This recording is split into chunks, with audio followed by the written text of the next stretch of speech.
Good afternoon and welcome everybody.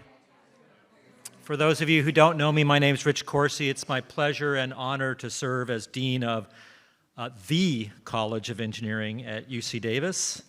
And on behalf of the college, I'm excited to welcome you to our winter quarter Dean's Distinguished Speaker event, which features accomplished bioengineer Dr. Rebecca Richards-Kortum of Rice University.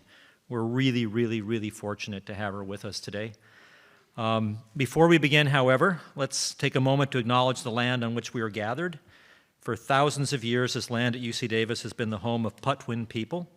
Today, there are 3 federally recognized Patwin tribes: Kachil-Dihi Band of Wintun Indians of the Calusa Indian Community, Quetzal-Dihi Wintun Nation of the Yocha-Dihi Wintun Nation.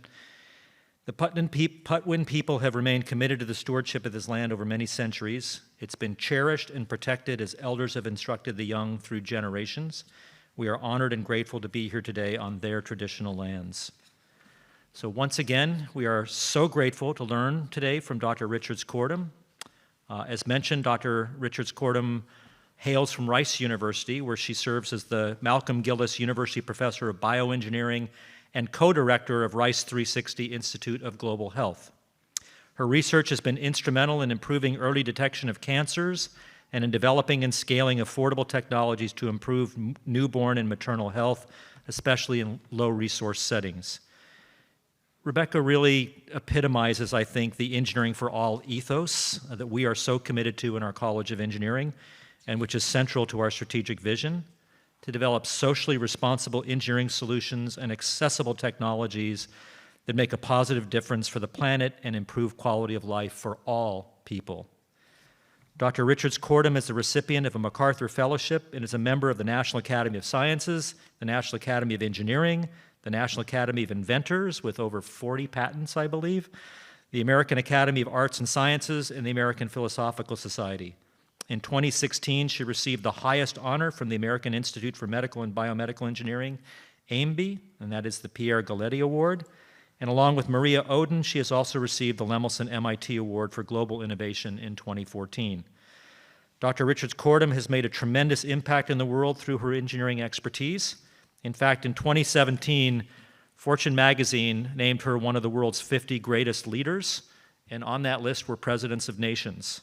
They cited Dr. Richards-Kortum's Institute for Global Health's efforts to find innovative ways to save babies. Even though we're in very different engineering fields, I have long admired Dr. Richards-Kortum for her deep commitment to using a blend of cutting-edge science and engineering with entrepreneurial thinking skills to innovate in ways that have a tremendous benefit for others around the world. Today, we will hear an example of that in her presentation entitled, "How Can Engineering Address Needs in Low-Resource Settings? Sustainable Solutions for Maternal, Newborn, and Child Health." And with that, please welcome Dr. Rebecca Richards-Kortum.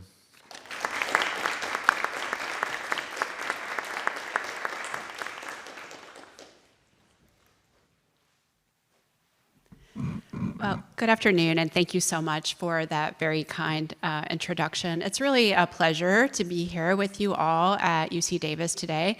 And what I'd like to do is share some very practical work with you that comes from a very big team of people that I am really fortunate to be able to work together with to think about how can we use engineering as a tool to help improve particularly newborn health in low-resource settings.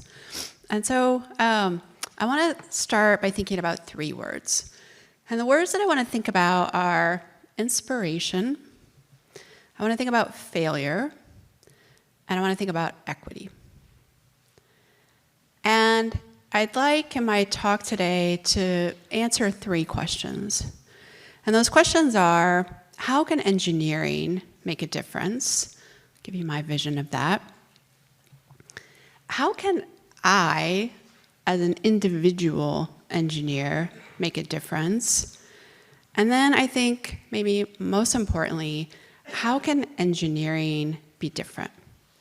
So I want to walk through each of those questions, and I want to start by taking you back in time 100 years ago and thinking about what happened to a family that had a preterm baby 100 years ago in the United States? So at that point in time, if your family had a preterm baby that weighed 1 kilogram, the likelihood that that baby would survive was very low. There was a 95% mortality for babies born at 1 kg. Today, it's more than a 95% chance of survival. It's a remarkable story of progress that's true in high-income countries throughout the world, and I think doctors get to take credit for that. I think engineers get to take credit for that. And I think public health officials get to take credit for that. All of those things had to come together in order to enable that absolute transformation in what is possible for preterm babies. And if you go to a neonatal intensive care unit anywhere in a high-income setting, you kind of see the intersection of all of those things coming together. You see people who are taking care of babies, but they are providing that care with a lot of very expensive and specialized equipment. But we really see the impact of that. 95% mortality to 95% survival. And so if we look around the world and see who has benefited the most from those kinds of advancements in science, let's take a look various countries in the world. So for every 100,000 babies who are born, in Japan, 80 will die in the first month of life. The United States is 340. We're not doing that well in terms of our high-income country peers. In El Salvador, it's double that, about 620. If we go to Vietnam, it's 1,000. If we go to Tanzania, it's 2,000. If we go to Nigeria, it's over 3,000. If we go to Lesotho, a tiny little country in southern Africa, it's over 4,000. And in fact, if we look at the leading causes of death globally, if we look in low-income countries, the number one cause of death is neonatal conditions. It's number one in all low-income countries. If we look at high-income countries, it's not even in the top 10. Right? We see all the chronic diseases at the top, but neonatal conditions not in the top 20 even. So I want to think a little bit about why that problem persists and what we can do about it. So I thought there would be more students in this room, and I'm looking out and I'm thinking, probably a lot of you were born after the year 2000. But for those students who are here in this room, if you were born roughly in the year 2000, and we look at the African region, this ribbon graph is going to show us leading causes of death and how that has evolved from 2000 to the present day. Any guesses at what is at the top there in the year 2000 for leading cause of death in Africa?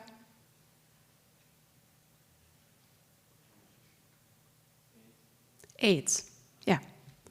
And look at the tremendous progress. PEPFAR played a big role in that, and the delivery and availability of antiretroviral medications and programs to prevent maternal to child transmission of HIV also played a role in that.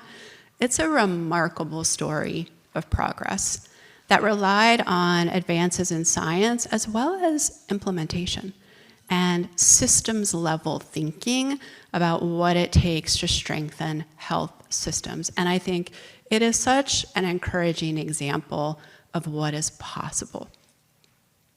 But let's look at what was the number 2 cause of death and is now the number 1 cause of death, and that's neonatal conditions.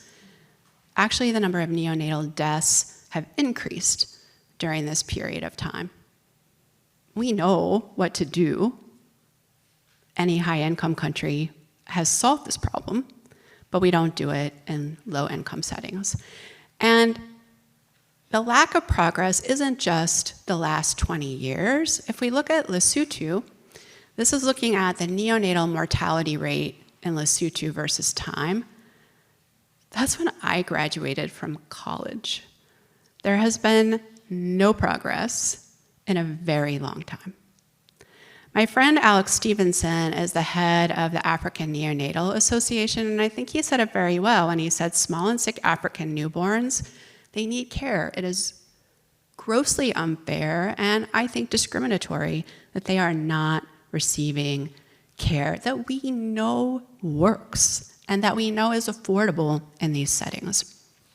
And so when I think about the three words that I started with, certainly I find the need to solve this problem something that is inspirational, but I think maybe a better word is responsibility. We have a responsibility to take the tools that we have and the skills that we have and do something about these massive inequities. So I want to think next about failure. And I want to think about that in a more personal context of what can we do as individual people and why is it important to think about failure. Now, I'm at Rice University. You can see the Rice University quad here, and right across the street from Rice is the Texas Medical Center. There's over 40 hospitals. There's 4 medical schools there. Any specialty or subspecialty of medicine, there is an expert, and they are probably engaged in research. And as long as I have health insurance, I have access to the very best care in the world in this community. If we travel to Malawi, where I do a lot of work, you find hospitals like this. This is Balaka District Hospital in rural Malawi. If you walk into the neonatal unit in any community hospital like this picture is pretty typical. It was a very cold day when this picture was taken. You can see the baby cots, so cold, so the babies are wrapped up in big blankets. You can see there's a very dim-looking set of phototherapy lights. It's probably not delivering effective phototherapy, but there's no way to measure the intensity of the light. That baby is probably just getting cold and not getting their jaundice treated. There's a super dangerous unsecured oxygen tank there that is just a disaster waiting to happen. There are those 2 1-liter bags of saline. There's nothing to limit the amount of infusion that tiny little baby can receive, and overhydration can be fatal. So there's a lot of challenges you can see in this setting. Another example, here you can see there's an oxygen concentrator on the floor. There is no flow splitter, and so someone had a really great little MacGyver setup of a flow splitter. You can see the little regulators that are set up there. So they don't know exactly how much oxygen every baby is getting, and it's kind of an infection prevention nightmare. But babies are getting oxygen thanks to locally improvised technology. But in every single one of these hospitals that I have ever visited, there's a room like this that we call the equipment graveyard, which is basically where stuff goes when it's broken and nobody can fix it because they can't get spare parts or they don't have tools. And I think for all of us that are engineers, like these machines need to come with warning labels that say they don't save lives if they're not used. And we need to think about what are the barriers to their use. So I came to this field in kind of an unusual way. When I moved to Rice, I moved as chair of the bioengineering department. And at that time, our department was trying to figure out what are we going to do with our capstone design course, which was really not a very good class. It was like a paper and pencil design exercise where students didn't build anything. And my colleague, Maria Oden, had been hired to basically transform the capstone engineering design course to something that was hands-on and problem-based. And so we went into the medical center in search of problem owners and said, we have problem solvers, and can we come together and get some teams of super bright students who will help you solve problems that you're facing. And we got a lot of traction from people that were interested in global health. And I would say some of our first projects were really great learning opportunities for students, and a lot of good engineering was done, but it didn't really add up to impact at the end of the day. And here you can see a team of students that was working to figure out how can I measure hematocrit levels at the point of care in a low resource setting. And they discovered that if you take an OXO salad spinner, you can actually spin a hematocrit and you can get an accurate hematocrit. But you have to pump it for 9 minutes. Your arm gets pretty tired at the end of 9 minutes. And so this actually had a future life as something that chemistry teachers used in high school to make little centrifuges for their classrooms, but it turned out to not be that practical for global health. And then inspired by those 1-liter bags of saline, we wanted a way to shut off the flow of IV fluid when the desired amount had been delivered. So the students had the great idea to basically set up a little pan balance, where on one side you had the bag of saline, on the other side you had a weight, and you could move that weight over on a lever arm, and then as the fluid drained out of the bag, you would tip the lever. When that amount of fluid had flowed out, they used a mouse trap then, so it caused a mouse trap to close and kink the IV tubing and shut off the flow. Actually worked quite well. It was quite accurate, but very hard to manufacture. If you bump it in a busy neonatal unit, it was not really practical. So we had what I think of as kind of a lot of funny failures where, good engineering was done, students learned, but it did not translate into improved health. And then we were given a very interesting project that came from the pediatricians in Malawi who were treating babies that had respiratory distress syndrome. And so preterm babies lack surfactant in their lungs, and because they lack surfactant, it takes a lot of energy to inflate the alveoli. They get alveolar collapse when they exhale, and so the work of breathing is very high. And we've known how to treat this in high-resource settings since the early 1970s. President Kennedy and his wife lost a baby to respiratory distress syndrome in the mid-60s. That baby would have lived if CPAP had been available. CPAP stands for continuous positive airway pressure. And for neonates, what you do is you put a set of rubber prongs in their nose, and you just blow in a mix of air and oxygen at constant pressure, and it prevents that alveolar collapse upon exhalation. So CPAP machines for neonates cost about $6,000 to $9,000, and they're not available in Malawi. So our colleagues in Malawi had improvised this bedside CPAP system where they took a vacuum pump, they reverse engineered it to become a flow driver. That caused it to overheat, so you can see the fan that blows on the pump to keep it from overheating. And you can see all the job aids up on the wall, but people were understandably scared to use this improvised CPAP system. And so there was a team of students that worked in the fall of 2009 to try and develop a low-cost bubble CPAP system. And they were able to show that it delivered the same flow and pressure as the devices used at Texas Children's Hospital. You can see their student prototype looks very much like a student prototype. But then we were able to hire one of those team members, Jocelyn Brown, who worked with an industrial design firm to create something that could be evaluated in a clinical trial in Malawi. And we got support from USAID, actually, to evaluate the performance of that device in Malawi and then to think about scaling it up. And today it's a commercially available product. It's sold in over 40 countries. It got a home in the Million Lives Collective for impacting more than 1 million newborns across the world. But I think for me, really the most satisfying thing is that little baby that I showed you the picture of, the video, who was struggling to breathe, Chikanjetso, actually was treated. He was one of the subjects in the study. He was treated with CPAP, and you can see here he is. This picture was taken when he was about 3 years old and doing really, really well. And so our team in Malawi did a lot of research along the way and also worked with the government of Malawi to scale up CPAP to every hospital in the country. And I think of that effort as both a success and a failure.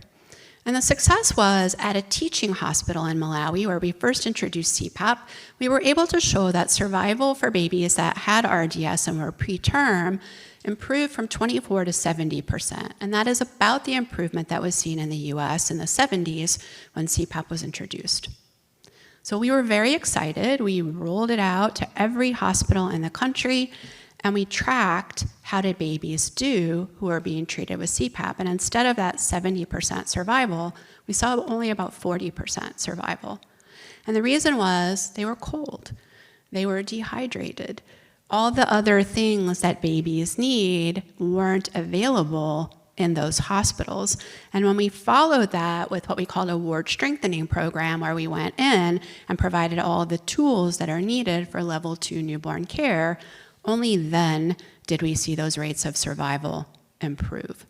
And what it made us realize, of course, we should have thought of this from the beginning, but you really need a systems approach.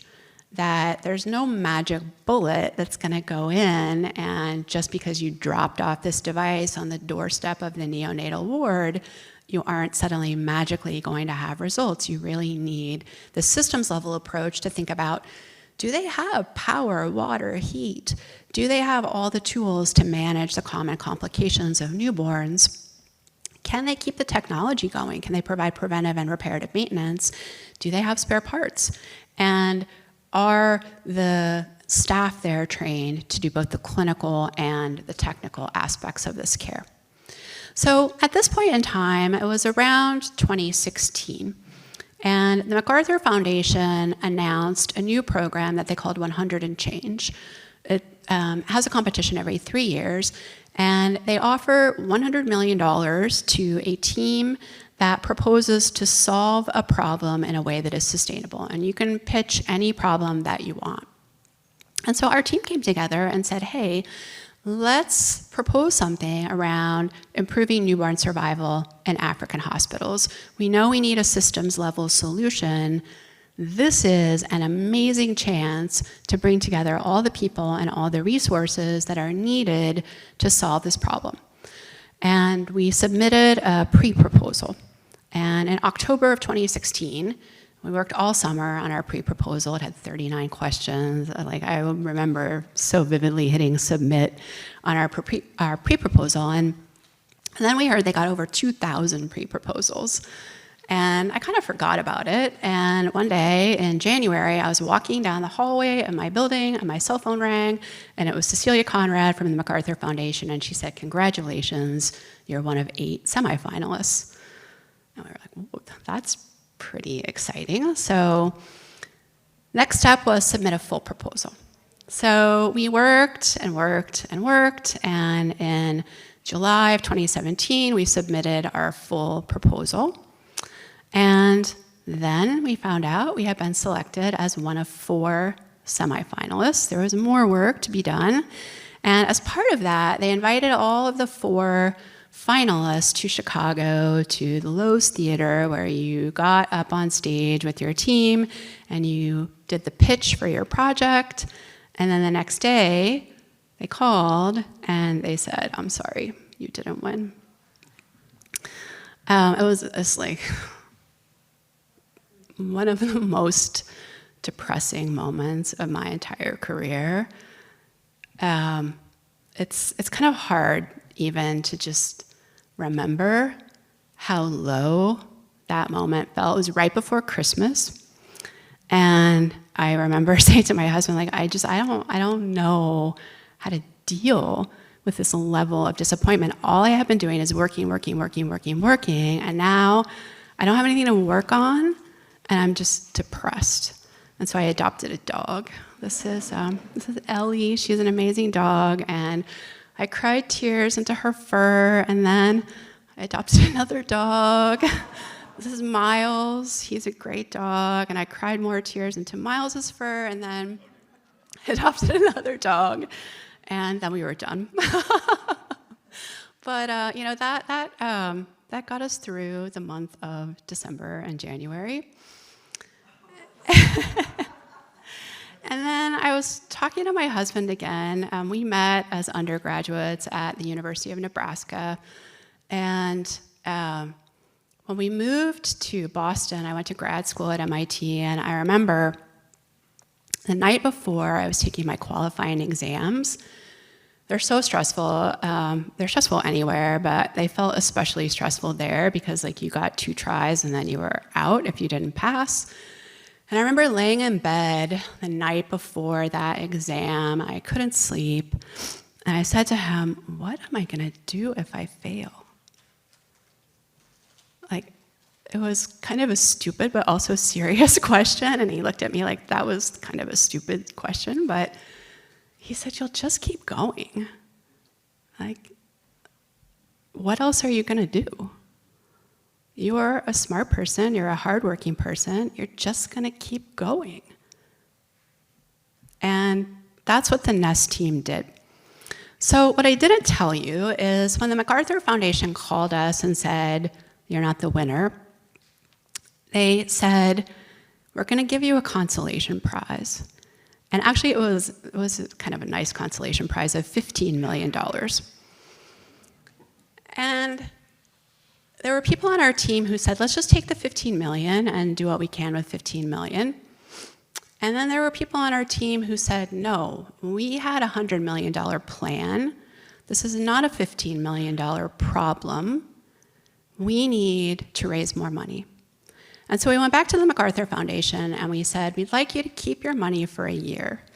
And we want to go on the road and we're going to try and raise the rest of this money. And we did what we called the Begging for Babies tour. Now, I really like to run. That's how I get rid of stress. And I, at this time, had a tibial stress fracture because I like to thank the MacArthur Foundation for my tibial stress fracture. But anyway, I was hobbling all over the world in a boot. You can see me here with one of the NEST team members. We went everywhere. We're at CBS Evening News here holding somebody's Emmy Awards while we went all around the world doing this Begging for Babies tour, but we were able to raise $70 million in less than a year. And with that, we implemented what we called the NEST program. So NEST stands for Newborn Essential Solutions and Technologies, and we are an alliance of 23 organizations, 18 of which are based in Africa. And we're all united on trying to improve survival for babies in hospitals in Africa. And we're doing that by integrating 3 things.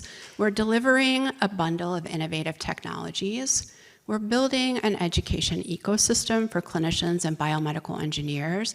And we are using data to track progress and to intervene where progress lags. We're in 5 countries now, in over 100 hospitals. Those hospitals deliver over 500,000 babies every year, and they admit about 100,000 babies every year. And I want to just share some of the things that we've been able to do in each of those 3 areas. So in terms of innovation, we worked with UNICEF, and we developed a set of target product profiles for all of the product categories that need to be in the neonatal unit. And we brought a group of 150 stakeholders together, and now UNICEF and we have co-published these target product profiles as a signal to industry, this is what devices need to do. And then we at NEST survey what is commercially available. If it looks like it might meet those TPPs, we buy it, we test it, we say, is it rugged enough to withstand the harsh environmental conditions? Is it usable by clinicians? And for things that meet all of those elements of the TPP, we call it NEST qualified. And so we've evaluated over 300 technologies. We've now qualified actually 39 devices across 15 product categories. And where things don't pass the qualification, we feed back information to manufacturers. We don't publicly shame them. We provide this feedback to them, and we've seen them make improvements in their products. So we've qualified all these different technologies, and then there's actually a big distribution challenge in getting these devices into hospitals in Africa. So we actually founded a multinational nonprofit medical distribution company called Hatch Technologies. And what Hatch Technologies does is they interface with the multinational medical device manufacturers. They source qualified technologies, they connect that to local equipment dealers who then provide the devices, the installation, and the training on the ground. And Hatch is now actually financially independent. They have delivered over 3,000 medical devices and been able to maintain over 99% uptime for those devices and honor warranties. Now, there were some cases where there just weren't products on the market that met the TPPs, and so there we continued to innovate. So for example, we developed a point-of-care bilirubinometer that takes a drop of blood and provides a quantification of the amount of serum bilirubin right there at the point of care, and does much better than transcutaneous bilirubinometry in this setting. We developed a wearable that monitors the baby's temperature. There are no consumables here, and there's a simple light that indicates if the baby is too cold or too warm, and that has gone through the FDA regulatory approval process. We developed monitors for anything that runs off mains power to tell, is it turned on or off? So we have a dashboard that can say, you haven't used that oxygen concentrator in 2 months. Maybe it's broken, maybe something is happening with providing good care for babies that have respiratory disease. But then we can go back to the Ministry of Health and we can say in Nigeria, for example, there are massive power outages. You can see that bottom right graph. That's the number of days in a month where there was at least one outage that lasted more than 10 minutes. And collectively in Nigeria over the last 4 years at the facilities that we've been monitoring, there have been 3 years of power outage across all of those facilities. And you can also see the power quality. This is from a hospital in Kenya. You can see really the terrible power quality that affects the lifetime of devices. And so turning to education, which I think was really equally important, we developed clinical and technical training materials and hands-on courses where we bring clinicians and biomeds together. We do this both for in-service training as well as pre-service training. So we've equipped, it's now over 50 skills labs at nursing and engineering schools where students can learn hands-on, but we've also provided this hands-on training for staff who are working on the ward. And you can see the videos have been downloaded hundreds of thousands of times, and the biomeds really appreciate repair videos in particular. And I think really breaking the silo between biomedical engineering and the nursing staff has been something that has had a particular impact. You can see the phone number of the biomed up there on the wall in the neonatal unit, so they know who to call, and they know if the device goes to the workshop, they know who to call to get it back. And we've looked at device functionality. So I told you for Hatch, for things they supply, the uptime has been 99%. But these biomeds service everything on the ward, no matter who put it there. And they have been able to maintain uptime at very high levels across the whole ward. And we've been able to collect information about field failures as well. And this is what those wards look like now. This is one of those hospitals in Kenya, and you can see the transformation that takes place when you have all of the resources that you need to provide level 2 care. So what do the data show us? Are we actually having an impact or not? So we track clinical coverage, and this is a graph that shows whether or not glucose was measured at admission. And you can see that the distribution of glucometers, not surprisingly, had a positive impact on whether or not glucose was measured at admission, but still a lot of problems. Stockouts of glucose sticks are very common. The inexpensive glucometers that you can buy for adults, they don't work well for babies because babies have higher hematocrit levels than adults do, and they also have hypoglycemia more likely than hyperglycemia, and so the range of accuracy is not in the right place. When we distributed pulse oximeters, pulse oximetry measurement went up, unsurprisingly, and we saw a lot of field failures with pulse oximeters and had to work very closely with manufacturers to improve the durability of the pulse oximeters. But the thing that has made the biggest difference in terms of outcomes for babies is CPAP coverage.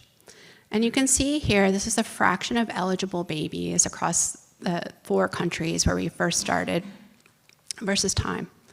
And it is really a slow process with ups and downs along the way to be sure that devices that you place in the ward are used and used well. And one of the big challenges to that is there aren't enough nurses on the ward. So here you're looking at the number of babies per nurse. It goes from 0 to 30. So typically in a high resource setting, that ratio would be 1 nurse to 2 babies. And here you can see it might be 1 nurse to 30 babies. Sites that have more staff are doing better in terms of CPAP coverage. But even some sites that have ratios of 1 to 10 are doing quite well in terms of CPAP coverage. So having enough staff makes a difference, but it's not the whole story. And so we've been working across the whole project to implement quality improvement initiatives while tracking data and while providing access to that data to the team on the ground. We have a dashboard where they can log in and see this at facility level. Last year, that dashboard had over 35,000 logins from these 100 facilities. 93% of the facilities logged in at least once a month. And here you can see the case fatality rate for babies from 1 to 1.5 kg over time. You can see it dropping. In the last year, across the program, we've seen a 12% statistically significant reduction in mortality, a 16% reduction in Malawi that is statistically significant, a similar reduction in Kenya that is statistically significant, and the trial will go for another year. We're at the midway point for that. And so we're really excited about what has been demonstrated to date, but also really mindful that what is unfolding right now in front of the whole world with the stoppage of work on USAID-funded projects, for example, makes it even harder to achieve and to sustain this kind of progress. And so I think maybe failure isn't the right word. I think maybe persistence is the right word. And we have to keep going and trying. So in the last few minutes, I want to talk about equity. And I want to think about how engineering can be different. What can our profession do? What can we as individuals do? And how should our profession change? And I want to tell you a little bit about when I was an undergrad. I started out majoring in physics, and my boyfriend, my husband now, said, you really should major in engineering because you're going to make a lot more money. I was like, maybe I should major in engineering. And I looked at mechanical engineering. There was this new program in engineering physics. I didn't know what to do, so I made an appointment to go see the Associate Dean of Engineering. I was like a total clueless undergrad, so I just went to see him, and I said, here I am, I'm thinking about these 3 programs, what's your advice? And he said, well, first I want to know what's your GPA. And he said, some women, they don't do very well in engineering. Some do okay, but, what's your GPA? I mean, I told him what my GPA was, which was excellent. And then, of course, he told me I should switch to mechanical engineering. And he told me, don't go to engineering physics because it's not ABET accredited. So I was very surprised by that conversation and a little disturbed by that conversation. And so I made an appointment to see the chair of the physics department. His name is Dave Sellmeyer. He's an amazing guy. He did not ask me what my GPA was. He said, "Are you working in a lab?" And I said, "Well, I'm going to take a lab next semester. That's when I'm eligible for the labs." And he said, "No, are you working in a research lab?" Now, I was a first-generation college student, and it was at that moment when I learned that faculty at universities do research. I did not know it before he asked me that question, and I answered it dumbly. And he said, "You should come work in my lab." And I am so grateful to Dave because he totally changed my life. He totally changed my future. I would not be doing what I'm doing. I would not be in this room if it had not been for Dave Sellmeyer. And I just think, if there's one message of my talk today, it's be the Dave Sellmeyer, because he made such a difference in so many people's lives, including mine. And I think about him a lot when I think about the work that we do. And when we started doing this work, originally we were sending Rice students into the field for summer experiences, and they were working with clinicians, they were sometimes working with engineers, but it was a very one-way interaction. It was not a reciprocal interaction.